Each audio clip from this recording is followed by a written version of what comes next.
Javín, það er 3-1 sigur á HK. Hver er bara svona fyrstu viðbrögð til leik? Mjög glaður. Ég er bara ólýsandi sko. Ég get ekki sagt hversu glaður ég er. Bara svona hversu stórt er þetta bara fyrir Njarðvíkurliðið að vinna HK á þeirra eigin heimavelli? Mér finnst við bara vera, segja hreinskilt, við bara betra lið sko. Þannig við spilum boltanum líka fallegar og þetta var bara meira svona kick and run hjá þeim. Þannig mér finnst þetta fullskilið sko. Þú sjálfur náttúrulega uppalinn í HK, hversu sætt er það að ná að skora svona seint í leiknum? Það er geggjað. Það tók líka skemmtilegt fagnanna og þetta var geggjað tilfinning sko. Ef það var eitthvað liðið í deildinni sem þú hefði viljað mest skora á móti, er það HK? HK 100%. Ég hef valið frekar þetta mark heldur en 3 önnur mörk í ykkur öðrum leik. Bara svona upp á framhaldið, bara hversu mikið gefur þetta ykkur fyrir framhaldið og bara svona næsta leiki?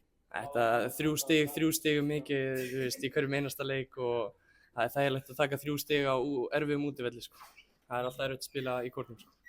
Og bara svona, þú veist, sigurinn í kvöld, gefur hann ykkur ekki bara svona auka trú á verkefni sem að Gunnar er að fara með ykkur í? Jú, 100%. Takk fyrir. Takk fyrir.